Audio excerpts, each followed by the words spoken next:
Hello दोस्तों, स्वागत है आपका हमारे चैनल पे जिसका नाम है भूतिया कहानी। यहाँ हम आपको कहानियों के संसार में ले जाना चाहते हैं ताकि कुछ वक्त के लिए आप सब कुछ भूल के कहानियों की दुनिया में खो जाएं। इंग्लैंड की गहरी धुंध से ढकी हरी भरी पहाड़ियों के बीच ब्लैकवुड मैनर नामक एक प्राचीन हवेली खड़ी थी। इसके पत्थर की दीवारें सदियों के इतिहास को समेटे हुए थी और उसकी खिड़कियां काली आंखों की तरह दूर से देखने वालों को एक अजीब सी शांति प्रदान करती थी। यहीं पर एक भयानक घटना घटी थी जिसने पूरे इंग्लैंड को हिला के रख दिया था। विक्टर प्रेस इंग्लैंड के सबसे प्रसिद्ध और विलक्षण जासूसों में से एक अपने आरामदायक चमड़े के सोफे पर लेटे हुए थे, हाथ में एक पुरानी पाइप और आंखों में गहरी सोच। उनके सहायक युवा और उत्साही जिमी उनके बगल में ही बैठे थे, अपने गुरु के अगले कदम का इंतजार कर रहे थे। विक्टर प्रेस का दिमाग एक मशीन की तरह काम करता था। हर छोटी से छोटी जानकारी को इकट्ठा करके एक बड़ी तस्वीर बना लेते थे वो। अचानक विक्टर ने कहा, जिमी, हमें ब्लैकवुड मैनर से एक अर्जेंट टेलीग्राम मिला है। सर रिचर्ड थॉर्नटन, प्रसिद्ध उद्योगपति, की कल रात उनके पुस्तकालय में हत्या कर दी गई। जिमी की आंखें चौड़ी हो गईं। क्या कहा? Sir Richard? लेकिन उन्हें कौन मार सकता है? वह तो इतने शक्तिशाली और सम्मानित व्यक्ति थे। यही तो रहस्य है मेरे प्यारे जिमी, और रहस्य ही हमें अपनी ओर खींचते हैं, विक्टर ने कहा। अगली सुबह दोनों ने ब्लैकवुड मैनर की यात्रा शुरू कर दी। हवेली एक विशाल काय इमारत थी जिसमें अनगिनत कमरे, घुमावदार सीढ़ियां और एक विशाल बगीचा था। अंदर नौकरों और पुलिस कर्मियों के चेहरे पर डर और भ्रम साफ दिख रहा था। इंस्पेक्टर ग्रेगरी, जो इस मामले की देखरेख कर रहे थे, उनका गर्मजोशी से स्वागत किया। ग्रेगरी ने कहा, प्रशंसा करें, मुझे खुशी है कि आप यहाँ हैं। यह एक उलझा हुआ मामला है, कोई जबरन प्रवेश नहीं हुआ है और लाइब्रेरी का दरवाजा तो विक्टर ने अपनी घुमावदार मूंछों को घुमाते हुए कहा, तो ये एक आंतरिक काम है। हमें और हर उस व्यक्ति से बात करनी होगी जो हवेली में मौजूद है। पहला कमरा जहां वो गए वो लाइब्रेरी थी। खून से सना हुआ कालीन, बिखरी हुई किताबें और एक टूटी हुई शीशे की मेज, यह सब एक संघर्ष का संकेत था। सर रिचर्ड का शव पहले से ही हटा दिया गया था, लेकिन विक्टर ने कमरे के हर कोने की बारीकी से जांच की। उन्होंने एक छोटी सी रेशमी रुमाल, एक टूटी हुई बटन और एक जला हुआ माचिस का टुकड़ा उठाया। विक्टर ने कहा, दिलचस्प, यह सब हमें कुछ ना कुछ तो बताएंगे ही। उन्होंने हवेली में मौजूद सभी लोगों से पूछताछ की। सब एक एक करके उनके सामने खड़े हो गए। सबसे पहले lady Margaret Thornton, sir Richard की विधवा, एक शांत और दुखद महिला। उन्होंने बताया कि रात में उन्हें कोई आवाज नहीं सुनाई दी। उनकी आवाज में दर्द था, लेकिन विक्टर ने उनकी आंखों में एक अजीब सी कठोरता देखी। दूसरे में मास्टर एडवर्ड अधिकारी था। सर रिचर्ड का घबराया हुआ लग रहा था, जो उनके व्यापारिक साम्राज्य का कि वो रात भर अपने कमरे में था, एक किताब पढ़ रहा था। तीसरा miss Emily Thornton, sir Richard की दूर की रिश्तेदार और लेडी मार्गरेट की साथी। वो सुंदर और शांत स्वभाव की थी और उसने बताया कि वो आधी रात के बाद तक जगी रही थी, लेकिन उसे कुछ असामान्य नहीं लगा। चौथा जॉन बटलर, एक वफादार और अनुभवी बटलर जो सालों से थॉर्नटन परिवार की सेवा कर रहा था। उसने बताया कि उसने सर रिचर्ड को रात में लाइब्रेरी में जाते हुए देखा था, लेकिन उसके बाद उसे कोई जानकारी नहीं थी। नौकरानी, एक युवा और डरी हुई नौकरानी, उसने बताया कि उसने आधी रात के आसपास एक अजीब सी साया दिखी थी जो लाइब्रेरी की तरफ जा रही थी, लेकिन वो डर के मारे ज्यादा ध्यान नहीं दे पाई। जांच के दौरान विक्टर ने कुछ छोटी लेकिन महत्वपूर्ण बातें नोट की। लेडी मार्गरेट के कपड़ों पर एक महीन मिट्टी का दाग था जो उस हवेली में नहीं था। मास्टर एडवर्ड के जूतों पर गीली घास का एक टुकड़ा लगा हुआ था, जबकि रात में बारिश नहीं हुई थी। मिस एमिली की कलाई पर एक छोटी सी खरोच थी जिसे उसने छुपाने की पूरी कोशिश की। जिमी ने यह सब कुछ नोट किया और अपने गुरु से पूछा, विक्टर, इन सब का क्या मतलब है?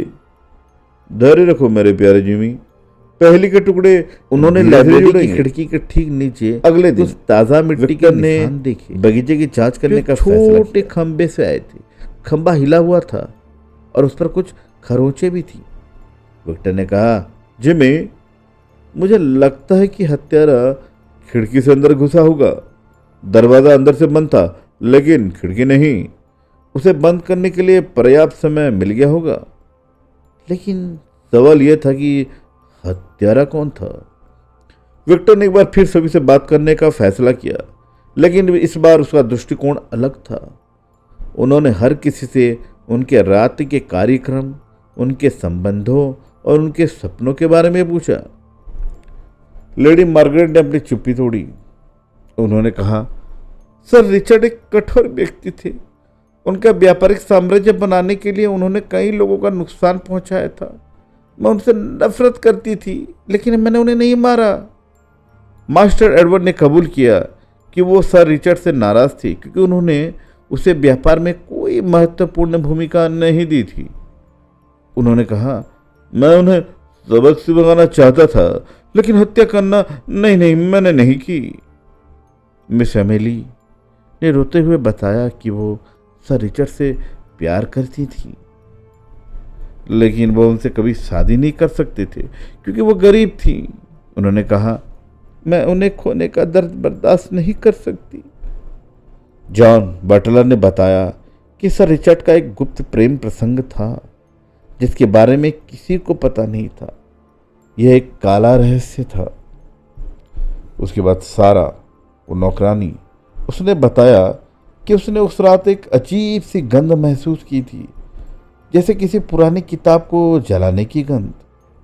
विक्टर ने इन सभी जानकारियों को अपने दिमाग में प्रोसेस किया। रेशमी रुमाल, टूटी हुई बटन, जला हुआ माचिस, मिट्टी के दाग, गीली घास, कलाई पर खरोंच और अब उस रहस्यमय प्रेम प्रसंग और जलने की गंध। अचानक विक्टर की आंखों में चमक आ गई। उसने कहा, मुझे लगता है कि मैंने इसे सुलझा लिया है जिमी। उन्होंने इंस्पेक्टर ग्रेगरी और सभी निवासियों को लाइब्रेरी में इकट्ठा होने के लिए कहा। जब सब आ गए तो विक्टर ने कहा, देवियों और सज्जनों, सर रिचर्ड थॉर्नटन की हत्या एक सुनियोजित और जटिल अपराध था। हत्यारा वो नहीं था जिसकी हम उम्मीद कर रहे थे। सभी ने अपनी सांसें रोक ली। अचानक विक्टर ने लेडी मार्गरेट की नहीं लेडी करते हुए कहा, आपके तैयारी पर वो मिट्टी के आप हैं लेडी मार्गरेट? हवेली में नहीं था। लेडी मार्गरेट का चेहरा सफेद पड़ गया। आपने कहा, खिड़की से प्रवेश किया था। झूठ है, अब सब पागल हो चुके हैं। सर रिचर्ड के गुप्त ने कहा, प्रसंग का खुलासा हुआ था और वो महिला कोई और नहीं, मिस एमिली थी। आप गुस्से में थी और जब आपने सर रिचर्ड और मिस एमिली को लाइब्रेरी में देखा तो आपने उन्हें मार डाला। तभी मिस एमिली रोने लगी। आपने अपनी कलाई पर खरोंच छुपाने की कोशिश की मिस एमिली। फिर विक्टर ने कहा, इस बात का सबूत है कि आपने बचाव में संघर्ष भी किया था। विक्टर ने अब मास्टर एडवर्ड की तरफ रुख किया। मास्टर एडवर्ड, आपके जूते पर गीली घास थी। आप उस रात सर रिचर्ड से मिलने बगीचे में गए थे ताकि उन्हें अपने व्यापारिक भूमिका के बारे में बात कर सके, लेकिन तभी आपने वो संघर्ष देखा। लेकिन आपने चुप रहना पसंद किया क्योंकि इससे आपको ही फायदा होता। एडवर्ड ने अपना सिर झुका लिया। उसके बाद विक्टर ने कहा, और अंत में जॉन बटलर, आपने सर रिचर्ड के गुप्त प्रेम प्रसंग के बारे में बताया, लेकिन आपने ये नहीं बताया क्या आप इस गुप्त कमरे के बारे में जानते थे जहां सर रिचर्ड ने अपने महत्वपूर्ण दस्तावेज छुपाए हुए थे? वो जलने की गंध जो सारा ने महसूस की, वो उन दस्तावेजों के जलने की गंध थी। आपने साक्ष्य मिटाने की कोशिश की। उसके बाद जॉन भी सदमे में था। विक्टर ने फिर से लेडी मार्गरेट की ओर रुख किया। लेडी मार्गरेट, आपने सर रिचर्ड को मारने के बाद लाइब्रेरी का दरवाजा अंदर से बंद कर दिया। आपने रस्सी और खंबे का उपयोग करके खिड़की से बाहर निकलने की कोशिश की, जिससे खंबा हिल गया और खरोच आ गई। लेकिन आपको पता नहीं था कि उस समय सर रिचर्ड ने अपनी मौत से पहले कुछ कागज जलाए थे और उसकी गंध ने आपकी पहचान को उजागर कर दिया। लेडी मार्गरेट फूट फूट कर रोने लगी और उन्होंने अपना अपराध कबूल कर लिया। गुस्सा, ईर्ष्या और धोखे ने उन्हें यह भयानक अपराध करने के लिए प्रेरित किया था। जिमी ने अपने गुरु की तरफ गर्व से देखा। विक्टर प्रेस ने एक बार फिर असंभव को संभव कर दिखाया था। ब्लैकवुड मैनर का रहस्य सुलझ गया था, लेकिन उसकी कहानियां सदियों तक हवेली की दीवार में गूंजती रहेंगी और विक्टर प्रेस अपने पाइप और तेज दिमाग के साथ एक नए रहस्य की तलाश में आगे बढ़ गया। आपको कहानी कैसे लगी कमेंट्स जरूर करें। चैनल को सब्सक्राइब करें, वीडियो को लाइक और शेयर जरूर करें।